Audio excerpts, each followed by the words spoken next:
Hello दोस्तों, मेरा नाम है अर्जुन। स्वागत है आपका मेरे यूट्यूब चैनल पे। गाइस, आज की वीडियो में बेसिकली हम बात करने वाले हैं इंपॉर्टेंट एमसीक्यूज जो कि हमारे पास मैक्रो इकोनॉमिक्स से रहने वाले हैं। काफ़ी ज़्यादा इंपॉर्टेंट है, तो वीडियो को लास्ट तक ज़रूर देखना। और चलो जल्दी से फिर शुरू करते हैं।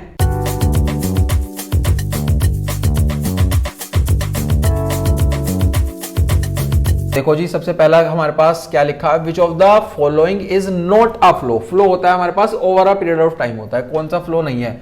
इनकम भी हमारे पास फ्लो है, इन्वेस्टमेंट फ्लो है, डेप्रिसिएशन फ्लो है। जो कैपिटल होती है वो हमारे पास क्या होती है, at a particular point of time. ठीक है जी, तो ये ऑप्शन हमारे पास गलत हो जाता है, ये सही हो जाता है। Which of the following is a stock. इनमें से स्टॉक क्या है, तो हमारे पास सेविंग, एक्सपोर्ट और प्रॉफिट्स, ये तो तीनों हमारे पास फ्लो हो जाते हैं। वेल्थ हमारे पास स्टॉक कहलाता है। ठीक है जी, नेक्स्ट पे चलते हैं। नेक्स्ट है हमारे पास which of the following is a flow. Flow क्या है इसमें से, deposit in a bank stock है, ये तो नहीं आएगा। कैपिटल भी हमारे पास स्टॉक है, डेप्रिसिएशन हमारे पास फ्लो है, तो ये आ जाएगा। वेल्थ भी हमारे पास स्टॉक कहलाता है। Which of the following is a stock, क्या इसमें से स्टॉक है, ये हमारे पास कैपिटल है, ये हमारे पास कैपिटल है, ये भी हमारे पास कैपिटल है, और कैपिटल हमारे पास क्या है, स्टॉक है। ठीक है जी, नेक्स्ट पे चलते हैं। Flow of goods and services and factors of production across different sector in a barter economy is called. इसको बोलते हैं हम, अगर फ्लो होता है गुड्स और सर्विसेज का, ये होता है रियल फ्लो। अगर फ्लो होता है मनी का, तो होता है मनी फ्लो, है ना। नेक्स्ट पे चलते हैं। नेक्स्ट है हमारे पास इन्वेंट्री। क्या है इन्वेंट्री, हमारे पास बेसिकली है, इन्वेंट्री हमारे पास कहलाती है, इन्वेंट्री हमारे पास स्टॉक होती है, यानी कि ये आ जाएगा, और ये चेंज इन इन्वेंट्री फ्लो होती है, तो ऑप्शन बनता है ए। नेक्स्ट पे चलते हैं। आपको करेक्ट बताना है, यहाँ पर देखो इसको बताना है क्या इसमें ऑप्शंस होगा, है ना। इसमें होगा जनरेशन, डिस्ट्रीब्यूशन, डिस्पोजिशन। तो जो हमारे पास ऊपर वाला होता है वो होता है हमारे पास आउटपुट, ये होता है हमारे पास आउटपुट, ये होता है हमारे पास डिस्ट्रीब्यूशन, और ये हो जाता है डिस्पोजिशन, तो ये हो जाता है डिस्पोजिशन, यानी कि सी। 8th पे चलते हैं। 8th है हमारे पास depreciation of fix capital refers to, depreciation का मतलब क्या होता है, normal wear and tear, foreseen obsolescence, या normal wear and tear and दोनों, फोर्सीन ऑब्सोलेंस ही आ जाता है ना, ये आ जाता है। अनफोर्सीन हमारे पास कैपिटल लॉस कहलाता है। 9th पे चलते हैं। अनफोर्सीन क्या है, अनफोर्सीन ऑफ फिक्स कैपिटल कहलाता है हमारे पास, कैपिटल लॉस कहलाता है। ठीक है जी, 10th पे चलते हैं। फॉरेन एम्बेसी इंडिया में आ रहा, पार्ट ऑफ इंडिया, इंडिया की क्या है वो, इंडिया की हमारे पास ज्योग्राफिकल टेरिटरी का पार्ट कहलाता है। ठीक है जी, नेक्स्ट पे चलते हैं। नेक्स्ट होता है हमारे पास purchase goods for the following purpose are final goods. Final कौन से हैं, अगर सेटिस्फेक्शन है, इन्वेस्टमेंट है, या बोथ ए एंड सी है, बताओ जी, या नन ऑफ द अबव है। फाइनल बेसिकली हमारे पास कहलाते हैं, बेसिकली दोनों आ जाते हैं इसके अंदर। तो 12th पे चलते हैं। विच of the following is not a factor payment. यही बताना है कि कौन सा फैक्टर नहीं है। फैक्टर नहीं है का मतलब क्या हो गया, ये तो हमारे पास फैक्टर हो जाता है। सैलरी भी फैक्टर है, रेंट भी फैक्टर है, स्कॉलरशिप्स फैक्टर नहीं है, तो बेसिकली ये हमारे पास करेक्ट आंसर है ना। कार परचेज करिए हमारे पास हाउस होल्ड्स ने, अगर हाउस होल्ड्स कार परचेज करते हैं तो हमारे पास क्या होता है, वो होता है हमारे पास ड्यूरेबल कंज्यूमर गुड्स। ठीक है जी, ड्यूरेबल कंज्यूमर गुड्स की कैटेगरी में आ जाता है। इफ इन एन इकोनॉमी के अंदर net factor income from abroad NFI है हमारे पास 200, और फैक्टर इनकम टू अब्रॉड है हमारे पास 40। आपको वैल्यू ऑफ अब्रॉड बतानी है, तो ये दोनों प्लस हो जाएंगी, ये आ जाएगा हमारे पास 240। सिंपल था ये तो। ठीक है जी, 15 पे चलते हैं। 15 है, इसमें से इनकरेक्ट बताओ। इनकरेक्ट क्या है, सबसे पहले लिखा हुआ है GDP at MP, GDP at FC के बराबर होता है, प्लस उसमें अगर NIT हो जाए, तो ये तो हमारे पास करेक्ट है, यानी कि ये तो आंसर नहीं बन सकता। GNP एट MP और GNP एट FC बराबर होता है, ये हमारे पास इनकरेक्ट होता है, तो ये ऑप्शन है ना। नेक्स्ट पे चलते हैं। नेक्स्ट है हमारे पास national income is the sum total of factor incomes accruing to. इसके अंदर आ जाता है बेसिकली हमारे पास, ये हो जाएगा एक्रोइंग टू रेजिडेंट्स होता है ना। नेक्स्ट है with rise in real national income. अगर रियल नेशनल इनकम बढ़ती है तो वेलफेयर ऑफ द पीपल क्या हो जाता है, ये हो जाता है राइज हो जाता है। ठीक है जी, नेक्स्ट पे चलते हैं। According to the report forwarded by RBI की report, there was a fall in inflation. Inflation में कमी हुई है, जो कि CPI में हमारे पास मेजर करी गई है ऑन ईयर बेसिस टू 5% से 8% प्रीवियस ईयर में। अब इसमें बताना है कि कौन सा हमारे पास फॉलोइंग स्टेटमेंट रिप्रेजेंट करता है सिचुएशन को, तो आ जाता है बेसिकली हमारे पास, तो इसमें आ जाएगा CPI has fallen, no, CPI has risen at a lower rate than the preceding year, ये आ जाता है हमारे पास, ये भी इनकरेक्ट हो जाएगा, है ना। नेक्स्ट लिखा हुआ है हमारे पास व्हेन नॉमिनल GDP हमारे पास 840 है, प्राइस इंडेक्स हमारे पास 120 है, तो रियल GDP कितना होगा। रियल GDP हो जाएगा सर हमारे पास, रियल हो जाएगा, ये हो जाएगा बेसिकली आप इसको इससे डिवाइड करो और 100 से मल्टीप्लाई करो, तो आ गया हमारे पास 700। ठीक है ना, 840 डिवाइड बाय 120 आ गया हमारे पास 7 और मल्टीप्लाई कर दो 100 की तो 700 बेसिकली फॉर्मूला से निकला है ना। जीएनपी डिफ्लेटर क्या शो करता है हमारे पास, चलता है nominal upon real GNP into 100 से। ठीक है जी, नेक्स्ट पे चलते हैं 21 पे। सम ऑफ फैक्टर पेमेंट किसके इक्वल होता है, सम ऑफ फैक्टर पेमेंट इक्वल होता है हमारे पास, वो इक्वल होता है डोमेस्टिक इनकम के और नेशनल इनकम के इक्वल होता है ना। ये ऑप्शंस नहीं होंगे इसमें। नेक्स्ट पे चलते हैं। नेक्स्ट है हमारे पास, सीता कहती है कि मुझे 1 किलो पोटैटो चाहिए, what will you give in exchange. Rani ने कहा, सीता ने कहा मैं 2 लीटर मिल्क दूंगी। रानी ने कहा मेरे पास मिल्क नहीं है, मेरे पास शूज हैं। विच ऑफ द फॉलोइंग प्रॉब्लम, यहाँ पर क्या है, यहाँ पर हमारे पास प्रॉब्लम है डबल कोइंसिडेंस ऑफ वांट्स की। जरूरी नहीं है जो चीज मुझे रिक्वायरमेंट है वो सामने वाले को भी रिक्वायरमेंट हो, है ना। नेक्स्ट पे चलते हैं। नेक्स्ट पे चलते हैं कि मनी सप्लाई कौन रेगुलेट करता है। मनी सप्लाई रेगुलेट करता है बेसिकली आरबीआई। ठीक है जी, 24 है। Which of the following is not a problem of barter system of exchange के, बार्टर की क्या प्रॉब्लम नहीं है। इसमें आ जाएगा बेसिकली ये भी है, डबल कॉन्सिडेंस भी होती है, यूनिट ऑफ अकाउंट भी, अनएम्प्लॉयमेंट से उसका कोई लेना देना ही नहीं है ना।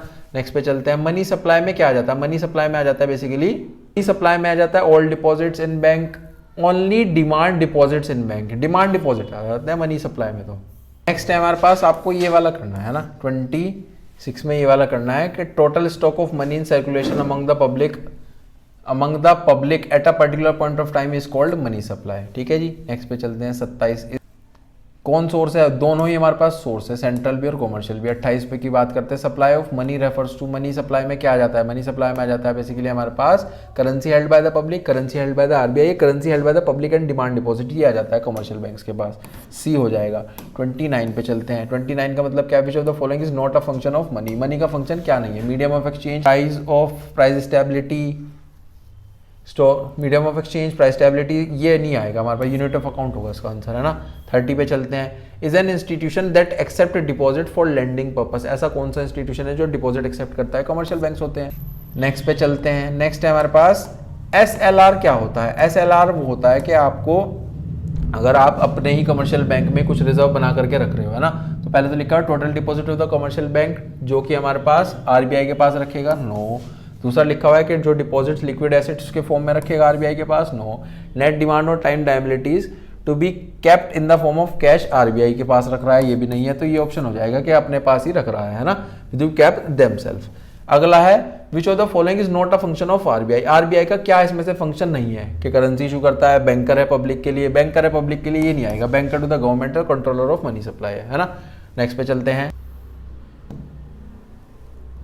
नेक्स्ट लिखा हुआ है which of the following agencies responsible for 1 रुपी का नोट कौन करता है, वो करता है मिनिस्ट्री ऑफ फाइनेंस। ठीक है जी, 34 पे चलते हैं। क्वेश्चन है मनी सप्लाई बढ़ाने के लिए क्या करना होगा, क्या आरबीआई को और मनी इंजेक्ट करना होगा, बिल्कुल सही बात लिखी गई है। क्या हमारे पास कमर्शियल बैंक्स को एक्सपेंड करने होंगे, क्रेडिट ऑपरेशंस, लिखा हुआ है, सही है। टैक्स रेट को कम करना पड़ेगा, बिल्कुल सर ये भी सही है। रिजर्व बैंक को इंक्रीज करना पड़ेगा, बैंक रेट नहीं, ये गलत होगा, ये तो अलग सिचुएशन हो जाती है। तो फर्स्ट आ जाएगा हमारे पास 34 का। 35 पे चलते हैं। डिमांड डिपॉजिट्स में क्या आ जाता है, देखो पढ़ो। डिमांड डिपॉजिट्स में आ जाते हैं saving account deposits and fixed deposits, no. Saving account deposits और करंट अकाउंट डिपॉजिट्स, यस, ये आ जाता है। 36 पे चलते हैं। यह है रेपो रेट। क्या रेट है, रेपो रेट वो रेट है जिस सेंट्रल बैंक कमर्शियल बैंक्स को शॉर्ट टर्म नीड्स के लिए पैसा देता है। पहले लिखा है commercial bank purchase government securities, no. Commercial bank take loan from the central bank, commercial bank can keep their deposit in the central bank, short term loans, ये हो जाता है हमारे पास शॉर्ट टर्म लोन्स। ठीक है जी, नेक्स्ट पे चलते हैं। कौन सा हमारे पास क्वांटिटेटिव मेथड नहीं है, क्वांटिटेटिव में ये भी है तो ये नहीं आ जाएगा। Margin requirement, variable reserve ratio, bank rate policy, ये आ जाएगा बेसिकली बी, है ना। 38 पे चलते हैं। 38 क्या कहता है, 38 है हमारे पास credit creation commercial bank is determined by, कौन डिटरमाइन करता है हमारे पास, basically credit creation, cash reserve ratio, SLR, initial deposit, सब कर देते हैं, सब आ जाएगा। 39 process of credit creation by commercial banks comes to an end, कब हमारे पास कम्स टू एंड हो जाता है, जब जो इनिशियल डिपॉजिट था वो रिजर्व्स के टोटल के इक्वल आ जाए, तो डी हो जाता है हमारे पास, तो है ना। इसके बाद आ जाता है in order to encourage investment in the economy, central bank को क्या करना पड़ेगा, सेंट्रल बैंक को जो सीआरआर है वो कम करना पड़ेगा, सही लिखा हुआ है। सीआरआर को बढ़ाना पड़ेगा, नहीं। गवर्नमेंट सिक्योरिटीज को सेल करना पड़ेगा, नहीं। इंक्रीज करना पड़ेगा बैंक रेट को, नहीं जी। इसका 40 का ए होगा। 41 पे चलते हैं। LRR 20% है, मल्टीप्लायर बताओ तो ये आ जाएगा हमारे पास 5 आ जाएगा, कि 20% का मतलब होता है 0.20, तो इसको 1 में कर लो, 1/0.20 आ जाएगा 5, है ना। नेक्स्ट 42, रेपो रेट क्या होता है? रेपो रेट होता है शॉर्ट टर्म बोरोइंग्स कहलाती है हमारे पास, जो कि कमर्शियल बैंक ने ली है। 43 पे चलते हैं। Under SLR commercial banks are required to keep a fraction of dash in the form of liquid assets, तो इसमें आ जाता है बेसिकली टोटल एसेट्स आ जाता है, ठीक है जी। नेक्स्ट पे चलते हैं 44 पे। मेन एम क्या है मॉनेटरी पॉलिसी का? वो क्या है? To bring price stability in the economy, ठीक है जी, यही आ जाएगा, ब्रिंग करनी है। इसके बाद है 45 का मतलब क्या है? In order to control the money supply in the economy, central bank क्या करेगा? कंट्रोल करने के लिए मनी सप्लाई जो सेंट्रल बैंक है वो क्या करता है? सेल कर देता है सिक्योरिटीज को। नेक्स्ट लिखा हुआ है जो प्रोसेस है बाइंग और सेलिंग करना सिक्योरिटीज का, वो क्या कहलाता है? वो कहलाता है ओपन मार्केट ऑपरेशंस कहलाता है, ठीक है जी, ओपन मार्केट ऑपरेशंस कहलाता है। नेक्स्ट है हमारे पास identify which of the following bank does not interact directly with the general public, कौन सा ऐसा बैंक है जो डायरेक्टली हमारे पास इंटरेक्ट नहीं करता? वो होता है आरबीआई, ठीक है जी। 47 भी हो गया। 48 पे चलते हैं। नेक्स्ट है मिस साक्षी, एक हमारे पास इकोनॉमिक्स टीचर है जिसने एक्सप्लेन करा minimum percentage of the total deposits को to be kept as an commercial bank, के कमर्शियल बैंक के पास रखा जाता है, कमर्शियल बैंक रखता है with the central bank of the country as per the norms attitude prevailing in the country from the following. हमें बताना है कि क्या ऑल्टरनेटिव्स में से क्या स्पेसिफाई कर रहा है कॉन्सेप्ट, वो है हमारे पास कैश रिजर्व रेशो। क्या है? कैश रिजर्व रेशो, ठीक है जी, कि हमारे पास कुछ रिजर्व रखा जाता है कमर्शियल बैंक के द्वारा सेंट्रल बैंक में, ये इसके अंदर जाता है। नेक्स्ट पे चलते हैं। हमारे पास which of the following is not a function, क्या फंक्शन नहीं है? क्या आरबीआई बैंकर की तरह एक्ट करता है? ये तो है, तो ऑप्शन नहीं है, है ना। टू एक्ट द कस्टोडियन, ये भी है हमारे पास। To act as the financial adviser, ये भी है। To issue coins and 1 rupees note, ये तो मिनिस्ट्री ऑफ फाइनेंस करती है। लास्ट है हमारे पास नीरज है हमारे पास जिसने डिपॉजिट करे 100 बैंक में। If it is assumed that there is no other currency circulation in the economy then the total money supply in the economy, कितना होगा हमारे पास मनी सप्लाई इकोनॉमी के अंदर? बताओ कितना होगा?